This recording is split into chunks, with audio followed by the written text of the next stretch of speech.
Well, hello and welcome to Cross Section, where we explore the intersection of faith, news, and culture. I am joined by one of my regular co-hosts, Alicia. Welcome. Hello, good morning to you, Peter. You well? I'm good, thank you. I'm good. And we have got rid of Danny and we have replaced him with the one and only Joe Frost. Welcome, Joe. Hi, Peter. Is it true this is your first time in Cross Section? Yeah, I felt very slighted for years now, but apparently a resignation was what it took to get an invitation onto this podcast. I was going to say, is it true? It's also going to be your last appearance in Cross Section, regardless of how good or bad you are, because you're also leaving the Evangelical Alliance. It's a good strategy. It's worked.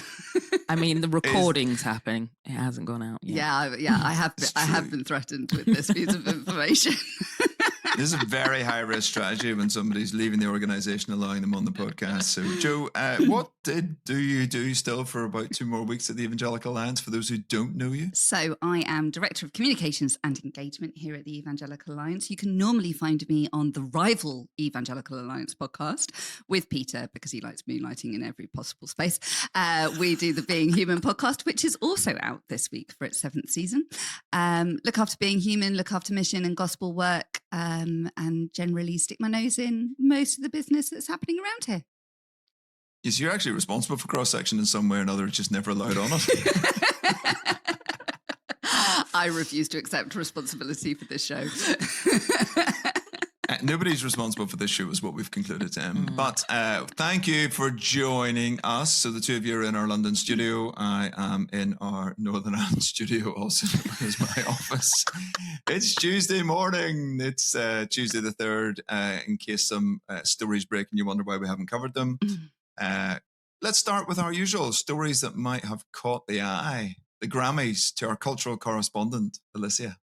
Yes, it was the Grammys this year, and every year there is a celebration of artists, music, and goodness knows a level of politics comes to the fore. But we're not going to talk about the politics at the Grammys. We're going to talk about Jesus being centre stage at the Grammys through artist Jelly Roll. Unique name, but he won Best Contemporary Country Album.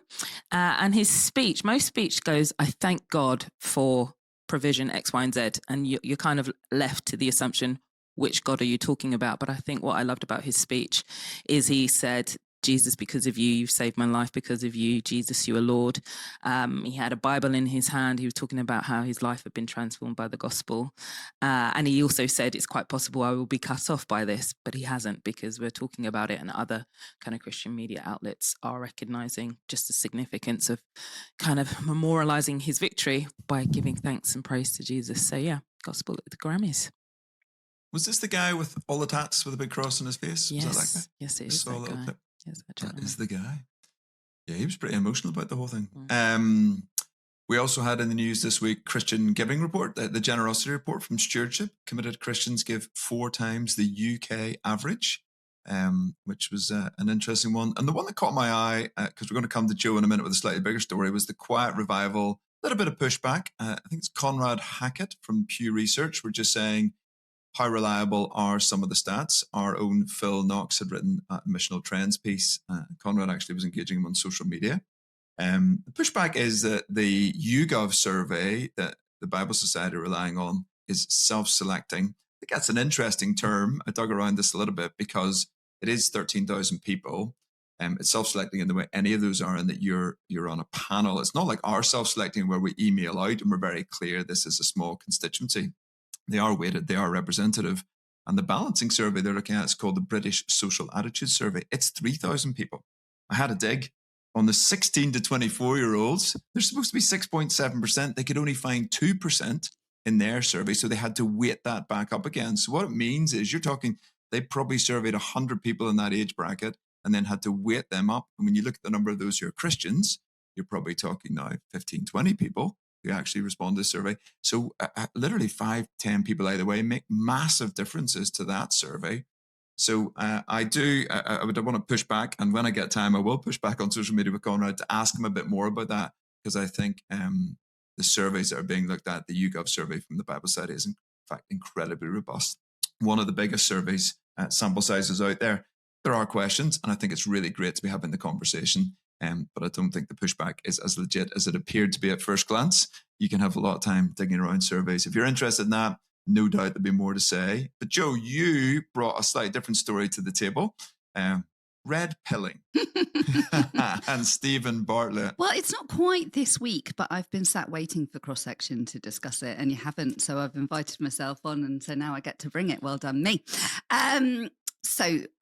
Steven Bartlett, Diary of a CEO podcast host, one of the top 3 global hosts on Spotify, global podcast, blah, blah, blah, made famous through Dragon's Den and then loads of health stuff and all the rest of it. Anyway, he loves a clickbait headline. He loves pushing certain more controversial storylines in his podcast. He's absolutely driven towards the social media end of his world. So all of that is worth taking into account as part of the context of this story. But basically, a couple of weeks ago, he gets this guy on his podcast and he is asking a question about why young men are finding it hard to find partners, are finding themselves single, why the birth rate is dropping, etc., etc. And he just frames the story in a really, lots of women would say, unhelpful way, in suggesting that this is about denying men their opportunity to pass on their genetic code, to have progeny. And he goes, we're going to have a generation who are disillusioned, becoming incels, finding themselves in pockets of the internet, resentful, all these kinds of things. And his question is, should society intervene to course correct and put systems in place that make sure these men find partners? And so there is this question as to whether or not he is red pilling. In other words, he's gone down a bit of an internet rabbit hole. It's a reference to the Matrix, and discovered all this sort of stuff about what's happening and why men can't have partners and why women are denying them, and outrage and all this sort of stuff, and asking, should men have the right to procreate? Should men have the right to pass on their genetic code and their DNA? And what is the right or the responsibility of women to allow these men to have their children? And it's caused a little bit of a controversy. Yes. I think he was on with Chris Williamson. Sure. I think. Who would be then one of the other top. The reason that's interesting is he's also one of the top 10 global podcast guys out there. So the two together are huge in their sway and reach as part of the reason. So some of our listeners will be very familiar and some will probably not have heard of them, but these guys are massive in their engagement, which is one of the reasons why we found the story. Yeah. Fascinating. But it was interesting for me because I came across this story from the women's reactions, and Steven Bartlett is always asking questions in a controversial way to increase engagement. But this did feel like it had swung into a really unhelpful space. If you take into account the idea that the Vogue strategy that was released by the government right at the end of 2025 is all about how do we put systems and structures in place for young men growing up in this culture, but that their systems and structures is to prevent violence against women. And yet this seems to be doing exactly the opposite, in so much as saying these men have the right to procreate, and women should stop denying them their male power in order to be able to procreate as they wish. And it just seems really interesting. That is undeniably an issue with men, and really struggling and finding life really, really difficult. And our culture is not helping them. Our society is not helping them. These are legitimate issues. But human rights and human dignity is not a zero-sum game. You cannot throw the rights and the responsibilities of one group under the bus in order to affirm and promote the rights of another. And that seems to be what he is doing here. Yeah, these are guys who are interested in, I think, often marriage, certainly family and relationships. Both have dabbled around faith, but as you say, both problematically responding to that. And part of the reason we flag it is lots of young men, certainly lots of Christian guys I talk to, listen to both these guys, and they are framing some parts of the conversation. Well, that's got us kicked off straight into red pilling. And we're going to stay on a red theme just about, I could argue, because we're going to look a little bit at the Christian and religious left in various ways. We're going to look at it here in the UK because we have talked a lot about the Christian right, Christian nationalism. Last week we flagged that Danny had an article that was coming out. It is now out on what's wrong with Christian nationalism. That's in the Premier Christianity magazine. It's available online. That is absolutely worth a read. And we have spent some time examining, I suppose, the Christian right due to some of the stories that are going on. So we thought we'd have a little look at the Christian left here in the UK and more broadly globally. A guy called James Talarico, who's kind of rising to prominence in the States. And we'd land that all in the Gorton and Denton by-election, which is coming in 4 weeks' time, roughly. We're off next week. Joe, it turns out, is the new Danny, our political expert. So we'll come to that in a moment. But the Christian left, listen, I'm going to turn to you. Who are the key players in the Christian left in the UK? Who are, because, you know, we've, as I say, we've talked to Danny Kruger, James Orr, some of the people on the right, not all of them, Tommy Robinson and others. What about on the left? Who do we find there? Who are some of the characters? I guess within Labour, there's an evolving crowd. So from the previous general election into this one, I think Rachel Mascall is one that many of our subscribers and listeners will know about. She is now back in the Labour Party, if you didn't know that one, because she did lose the whip in kind of her outspokenness around the cost of living and disability payments, etc. She has, for a long time, I would say, advocated on issues of the vulnerable, particularly around, she's been a spokesperson against the assisted dying suicide bill in all its iterations as she's been a member of parliament. She's also one of the few Labour MPs that puts her head above the parapet to talk about the life of the unborn and abortion policy and how that doesn't serve women well as, of course, the unborn and wider society. And she's based in York. As she's the MP for York. But then there's an emerging generation alongside that. More recently, I would say David Smith, who's the Labour MP for Northumberland. He's also the UK Special Envoy for Freedom of Religion or Belief to the Prime Minister. And he has also worked in many of our member organisations. He's worked for Tear Fund, he's worked for others, Homeless Charity, and he's definitely speaking out on social conservative concerns. He's in that kind of blue Labour camp that's forming within the Labour Party. But yeah, it's an evolving picture, but I won't hog it all because there are others within both Westminster and within the nations who are centre-left politicians and boldly wear the Christian label with that. Danny, Mark too, do you want to come in? Ask your question. Wasn't David at Bible Society, not Tear Fund? He was definitely, Bible Society. Thank you. No, I believe Tear Fund as well. No, Tear Tear Fund, Northern Ireland. Ireland. Yeah, Northern Ireland. Yeah. He's Scottish and he worked in Northern Ireland but represents English. Is that England? Yeah. So he's well travelled. Global. What? Your question was building upon that. What other centre-left politicians are there? So I think I find the political conversation around Christians on the left quite interesting because I think they have a reputation for looking at the welfare end of things. Mm-hmm. If you look at, for example, why was it Stephen Timms who was asked to save the welfare bill that Rachel Reeves had pushed through and tried to get the Department for Work and Pensions Doing great. To make unbelievable cuts, and there was going to be this ridiculous backlash from and government defeat on it. And Stephen Timms stepped in and has done the Timms review on PIP payments and the like, because there is a recognition that there will be a fairness out of him. And I think that's, for me, that's really important, that actually the Christians on the left sometimes get a really bad rep because there is an assumption that you have to be some kind of universalist or liberal Christian, which we will get to in a little bit.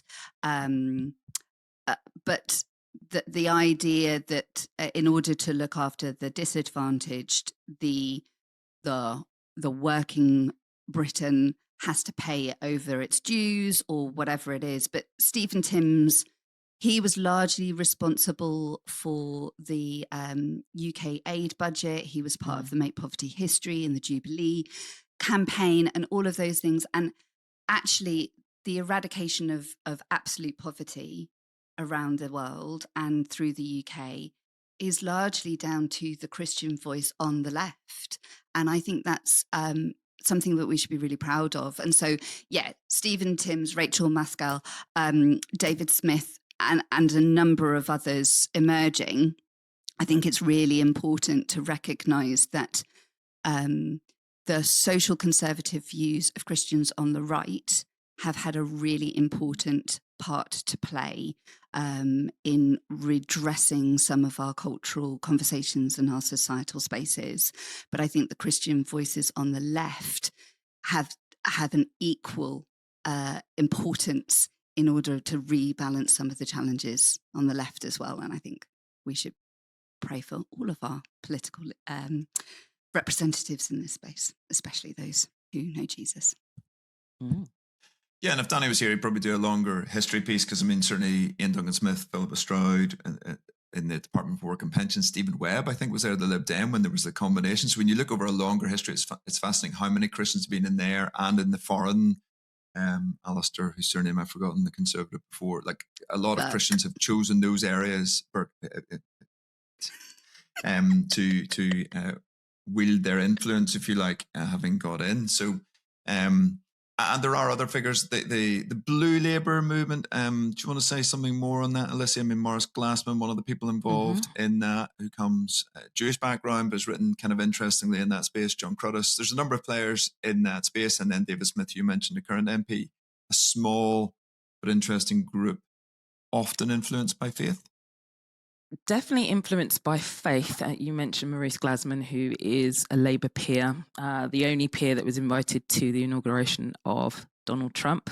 We survived 15 minutes, but his name's been dropped. And it was you. And it was I, but I was saying more factually rather than giving commentary onto that.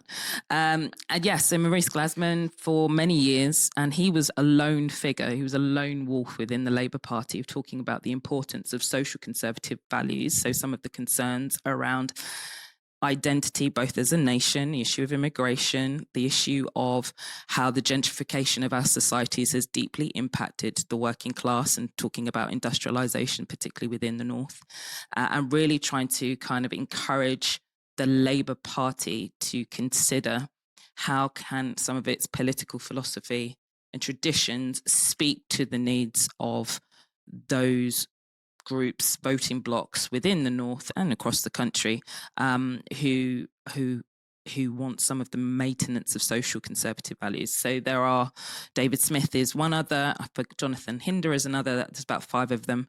Maurice Glasman is kind of the forecharge in that, and speaking into that moving forward. So, and equally at senior government level, you have, I forgot the main chief of staff, Sir Keir Starmer, is also of a blue Labour mindset. So there's a framing within the Labour Party that is probably having some of the unsettlement that is going on for the Prime Minister and others at this moment of time, around policy, and definitely around immigration and the Home Office moving forward. So yes, that exists. The other thing that I just wanted to say, where the algorithm has been helpful in research for today's podcast, this isn't about the Christian left, but an article by Peter Hyman on his Substack, who was a political strategist around Tony Blair and New Labour. So he's in that world of kind of the centre-left of politics. He wrote an article saying about how the cause of the centre-left needs a new cause in this moment in order to defeat the rise of populism, that they need to think really strategically. Historically, in recent years, there's been a centering around anti-capitalism, there's been a centering around the green agenda, there's been a centering around the identity politics, whether that's through Black Lives Matter or whether that's through kind of transgenderism and trans rights within kind of public policy and kind of cultural conversations. And he is saying and advising and kind of speaking out and doing what he does behind the scenes around the centre left, to say that there needs to be a shift in order to really compete with what is the rise of the right.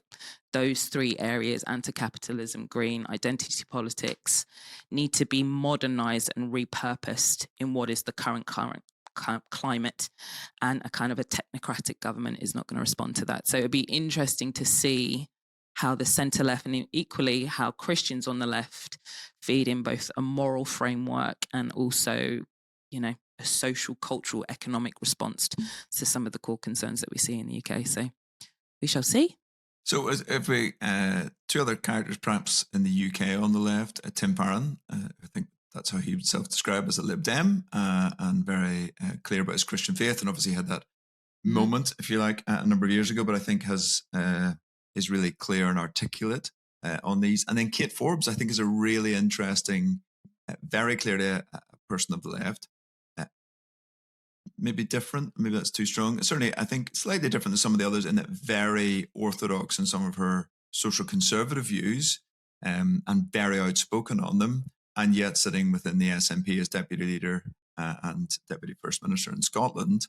And I think someone who Christians often on the right go, oh, that's a really interesting figure, particularly in Scotland. There's real encouragement. But she's a real interesting amalgam of some of those views, unfortunately stepping down shortly at the next set of elections, although that may free her up to do lots of other things. The other person I would love to then have a little bit of a chat about is James Talarico, who's this guy in the States. So in one sense, he's like a Texas state representative, which is somewhere just above a councillor and well below an MP or an MLA. He's about to stand for the Texan Senate, to be a Senate senator for Texas. Whether he wins that or not, he is definitely rising up in his profile. He's been on the Joe Rogan podcast. That is the new bar. He's about the only Democrat, I think, who's been on it. He's had a lot of coverage in the New York Times and other places, and he is very clear about his Christian faith. He's a former teacher. He has been to seminary. He's either an ordained minister or he's been through that training, and a very articulate voice. I think he's incredibly persuasive. I also think I disagree with him on just about everything, but I find him fascinating. So has you guys come across him, or only when I sent him your way? I just think he started to bubble up in my world of people beginning to talk about him. Joe, over to you. I had not come across him at all, and it was interesting. First place I engaged with him was on the New York Times interview that he did, and it was quite a yo-yoing interview, in so much as like, yes, no, yes, no, oh no, and that was the emotional roller coaster of the whole thing. It was great. And the framing for that was, I think that's the Ezra Klein, can James Talarico reclaim Christianity for the left? And he is incredibly erudite, if it's the same. Yes, but that's the context, that's the interview, and this was the question. And he's very the problem with him, things like the Sermon on the Mount. The problem with him is that he promotes a Christianity and talks about Jesus and talks about his faith and how fundamental it is, but in the next breath is incapable of not then piling on and saying all of the other religions are just different expressions of the same love. They are just different pathways to get to the same God. That God is revealed through Jesus, and so other religions and other faiths do the same. So the problem you have with him is that it isn't an orthodox, biblically rooted Christianity that he is proposing. And so if he is going to redeem Christianity on the left, it isn't a Christianity that many of our listeners will recognize, because it's not rooted in the authority of Scripture. And so we'll end up with the same universalism that has been the legitimate critique of many people who profess a Christianity on the left, that is has its counterpoint on the right, undeniably. But no, he's not going to save Christianity on the left, because he promotes a Christianity that isn't rooted in Scripture. And I mean, for the United States, I don't know if that's I don't even know in that politics he could say when the prominence of a strong US evangelical voice in public life, I don't even know if his version of Christian expression would be welcomed anyway. But I think that version of Christian expression is definitely prominent within UK politics. And your point around orthodoxy, in private conversations that I've had with MPs who are on the centre left, I've always queried, why is there a resistance to bring that orthodoxy into your expression or your view on public policy, on your view of how your party can really lean into some of the issues? Of course, they're not there to represent and be the Christian vote. And there is a shared concern that orthodoxy isn't welcome. I think Tim Farron is a case in point within the Liberal Democrat Party. He tried to do orthodoxy, and both from grassroots level activists to the structures with the Liberal Democrats was strongly voted out, and others within the Labour Party who are orthodox don't feel they can be as expressive or welcome in saying that without feeling the weight of the party mechanism around them in that. And I think that is what's lacking in the UK. I think there's a warm embrace of our culture of Christian teaching, Christian values. My goodness, Sermon on the Mount, the least of these, the welfare. The culture absorbs that and laps that up and loves it. But there's a hollowness to it if it isn't really grounded in the orthodoxy of the gospel and the hard teachings of Jesus. Is, that's what I would love to see rise up on the centre left. So if you're listening and it's you, we'd love to hear you. We'd love to speak with you. But yeah, I think that's what's missing in our political discourse. And that's why I was so excited and yet then disappointed by his interview, because he opened up the frame going, Jesus' 2 commandments: love God, love your neighbour. Everything else, I was like, yes. And one of the reasons why he's hitting the national news is because he's a Christian that is against having the 10 commandments in every school. And that was the intro for the Joe Rogan interview. Why would a Christian be against this? And his arguments were really persuasive. He did really well from a policy perspective that was grounded in his faith. That works really well. So actually, for me, some of the policies that he's ending up with, I'm like, yes and amen. But actually, what you're talking about, the hollowness of his belief, for me, was the problematic moment, that almost to justify some of the policy positions, he'd had to hollow out his faith in that process. And that was the grief for me, that his faith should lead him to some of those, or at least can lead him to some of those conclusions. But it's like it was done retrospectively. He'd come to the policy conclusions and then hadn't done the theological work to work out why his faith rooted him into that worldview. And I think that's, for me, so sad about some of the conversations about Christianity in the left, is that because of the social liberalism and the undermining and the deconstruction of power and societal norms, so many Christians on the left have had to do a deconstruction of their faith as well. And I think we need to do more to help Christians explore their politics on the left, because there is legitimacy in those beliefs. It's just, they have to be rooted. The reason I put James Talarico in is what you were saying there, Joe. I think he is very persuasive on some of the arguments that he's making. He comes across really well on that 10 Commandments piece that you were highlighting. He is, in his view, biblically rooted. I agree with you that I don't think he is. He's trained at a seminary. He's thoughtful about it. And I think he will persuade lots of people. His abortion argument is incredibly weak. It goes to Mary, her consent in that moment, which is very different. He uses the consent to being the mother of Jesus to being, then that's necessary. Then he just says, and therefore that means you can have abortion if there's not consent. It just doesn't hold, but it sounds good the way he articulates it. But I think my push to my friends on the right and left is the same thing. You're both playing identity politics. So my friends on the right, I'm saying Christian nationalism is playing the identity politics that was played on the left, and you critique them for it, and now you're doing it. It's driven by fear, I think, and it's driven by a deconstruction in a different way. Again, you're deconstructing, and you're saying there's 3 million people at a rally. That's ridiculous. There weren't 3 million people. It's not a tenable argument to make, but you critiqued those on the left around whether a man can be a woman or whatever the argument is, you're deconstructing in the same way. If you're going to play the same game, either side, I think, are doing the same thing. So I think there's two sides of the same coin when they're pushed to their limits like that. And if it's led by our politics, as some on the right are and some on the left are, then we subvert our faith to fit underneath it. As you were saying, Joe, I think that's where the problem comes. If we're led by our faith first, we're fine. There are those who are sitting much more progressive because their faith leads them to that. And there are those who are sitting with a more right of center view in the world because they think their faith leads them to that. I'm very content with that. But I think where we're going to get to is this point where I want to come to in our last story, because we could probably stay in this for a long time, is on the by-election, the Gorton by-election.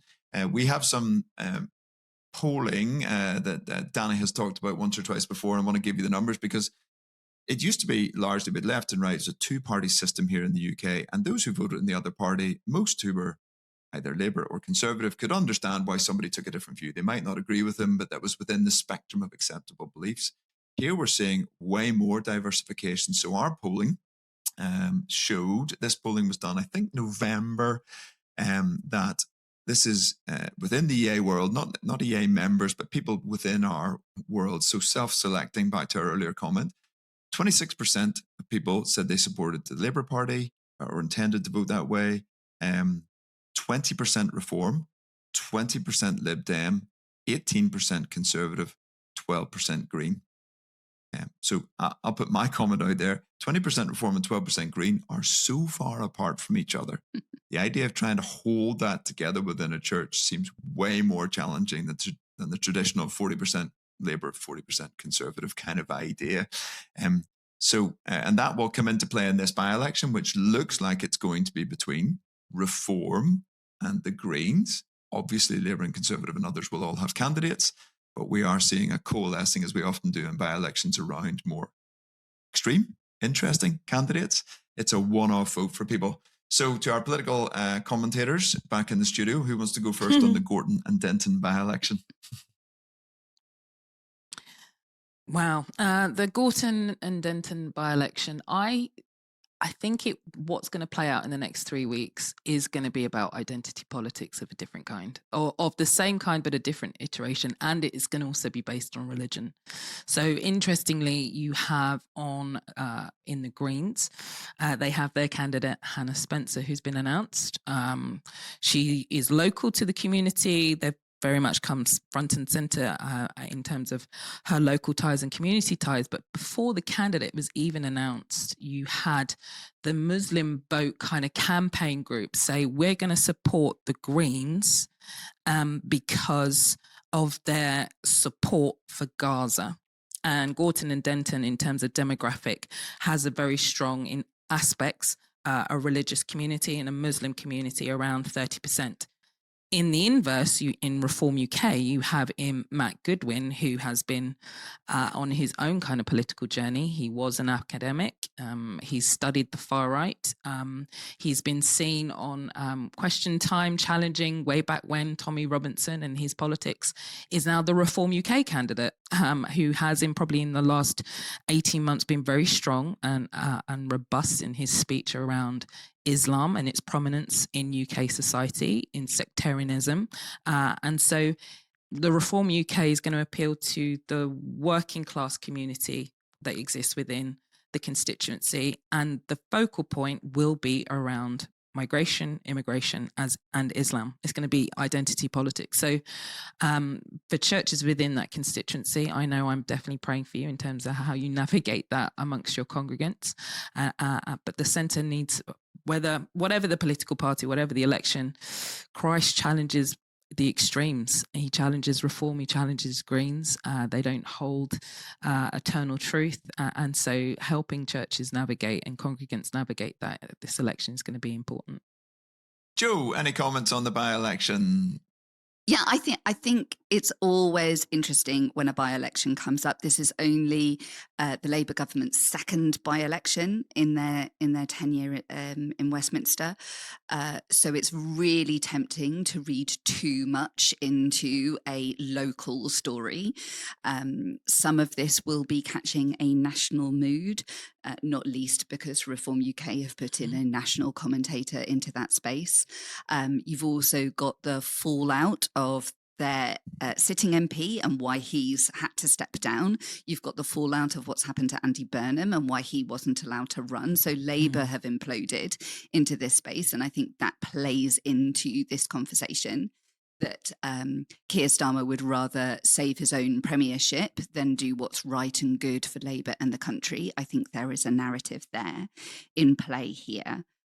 But I do think this protest politics is really interesting. So the question you asked, Peter, about whether or not, how on earth does a church leader talk to the 12% of their congregant that are voting Green and the 20% that are voting Reform? The disillusionment with the establishment is the common factor. And the fear of what happens if the status quo is allowed to continue is the common factor. So I do think there are points of intersection in this space that are really interesting to press into. But I agree, the issue around identity, the issue around the global forces in play in this space that come together in local communities means that this is a really destabilizing conversation and arguably a very crucial one for the Labour government. Well, we want to thank you for joining us today. You have, of course, been listening to Cross Section. You can check out the show notes for some of the links to some of the stories we have been talking about. You can get in touch with us at cross.section@eauk.org. If you've particularly appreciated having Joe with us instead of Danny, do email us and tell us that. There's nothing we can do about that. She's leaving us, but you never know. We might allow her back as a guest in her new role. She is going to the OCA, a member organisation, the Oxford Centre of Christian Apologetics. And we wish her well in that. And we will, of course, remain friendly with her. So we might allow her back if you all think she's wonderful and brilliant. But you can get in touch, of course, with any kind of comments. We have been looking at red pills and red pilling, the religious vote and the rise, in a sense, or maybe the reforming and the realignment of the Christian left in this episode. I think we're off next week. I suspect it's half term. Somebody might nod, somebody might not. No, we're not off next week. We're here. I'm off, but you're all here. There you go. We'll be back next week, it looks like, with more of Cross Section. Thanks for joining us. Do like, rate, review. It really does help us get the word out.